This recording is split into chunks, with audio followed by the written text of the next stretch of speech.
What's up guys, Brett Medlock here. I just wanted to do a random video about Resident Evil 4. As you know, in the past I did that video on The Legend of Zelda explaining why exactly I loved it, and this is going to be sort of the same thing, except I also do want to stress that where the heck is the Resident Evil 4 port on Switch? It seems like it's been ported to every single console, basically. Like, it's just time to get this game on Switch. People always talk about how Skyrim gets ported to everything, but they never mention Resident Evil 4, when it has literally come. It got ported to PS2, then to PS3 and Xbox 360. It also got this weird iPhone port, and it got ported to PS4 and Xbox One, and of course it got ported to PC as well. Like, it's just insane. So, it's on everything, and you know it would sell great on Switch, so I just don't see why it's not on this platform. Same with Resident Evil 5 and 6. I just want them all on the Switch now. But anyway, in order to tell this story, we have to take a time machine back to January 2005 when I was a wee little 12-year-old kid obsessed with anything and everything Nintendo.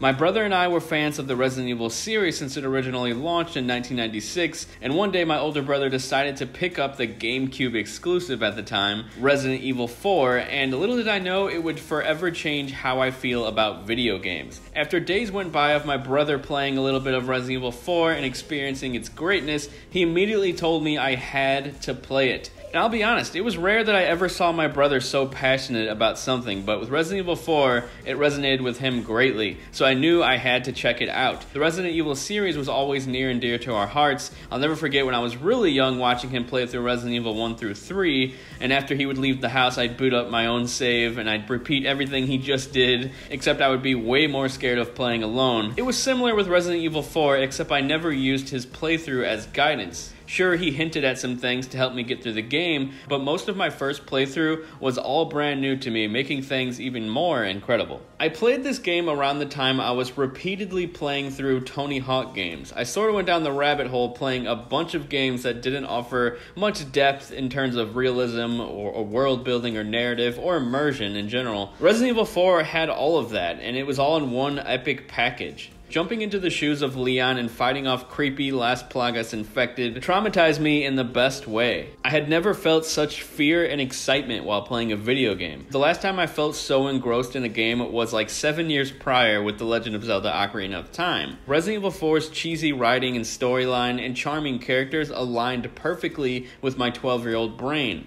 Still today, there aren't many games, especially Resident Evil games, that offer the same quirky writing and witty banter between characters. I literally know dialogue word for word throughout this game. That's how many times I've played it since then. In terms of gameplay systems though, the gun progression is still one of my favorite mechanics of all time. Finding and unlocking new guns and upgrading them to have an exclusive power-up was so addicting, and it made you want to keep playing the game. This might sound a bit insane, but my playthrough counter was actually in the 70s on GameCube, and that's not including all the times I played through Resident Evil 4 on various other platforms. And yes, I even played that crappy iOS game. Don't judge me, please. What can I say? I love this game. Although when you're a kid and you have no form of income, you're kind of forced to play the same games for months at a time. It's not like today where there's like a handful of awesome free-to-play games. But anyway, a lot of Resident Evil fans weren't too happy about the camera perspective change and the more action-oriented gameplay. As for me, I like the change. Fixed camera angles were never really ideal. They were originally implemented due to the limited power of the hardware. Having pre-rendered backgrounds made sense in the 90s, and as the series moved forward with fixed camera angles, the gameplay started to show its age more and more. Now don't get me wrong, they did add some suspense, but Resident Evil 4 and a handful of recent Resident Evil games still have plenty of that. Resident Evil 4 tank controls assured some adrenaline-filled moments. You never knew what was behind you unless you fully turned around, which would often result in a jump scare, giving you the same feeling from the classic Resident Evil games. And let's not forget about those creepy whispers of infected monk people in the castle. Like, those definitely made you feel uneasy. Despite criticisms, Resident Evil 4 was still received very positively by critics, earning a 96 out of 100 on Metacritic. The game also went on to inspire some of the biggest games that have ever released. One of the designers at Naughty Dog stated that Resident Evil 4 helped them shape the tone and story of The Last of Us, along with the character development. This is what he had to say about it. We always wanted to take the character building and interaction, look back at something as far as eco, and blend it with the tension and action of Resident Evil 4. Our game doesn't feel like either of those, but those have bits and pieces of what we wanted to do. The third-person shooter genre didn't really find its footing until Resident Evil 4. The over-the-shoulder camera is now standard in most third-person shooters. You'll find it in Uncharted, Grand Theft Auto 5, Mass Effect, and many, many more. Not to mention that later in the game, a lot of people forget this, there's actually cover-based shooting in Resident Evil 4. You're ducking behind stuff, you're popping up, you're shooting, and that would go on to inspire tons of games, I'm sure, like Gears of War. Resident Evil 4 hit every note it attempted to. The gameplay is intense, the bosses are epic, and the characters and writing are charming, and the progression system is so damn addicting. The game never lets up and it's full of surprises. And don't even get me started on Ada's Separate Ways story that was introduced in the PS2 version, or the action-packed Mercenaries mode, which both are basically full games on their own. I'm eager to see more of the upcoming Resident Evil 2 remake because it's looking like it's in some ways a true sequel to Resident Evil 4, even though it's a prequel. And I'm excited to see a new take on the rookie Leon as well. I only wish the game was making its way to Nintendo Switch, but hell, maybe one day.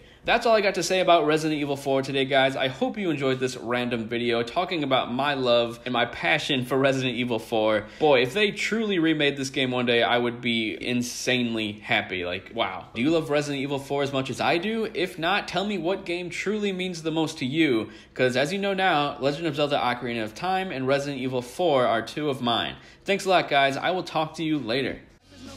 But she's also kinda delicate. Keeps her on top, kinda hard to operate. And I don't care, cause my platinum number's 48. 25 years old, really like the root, still obsessed with Pokemon.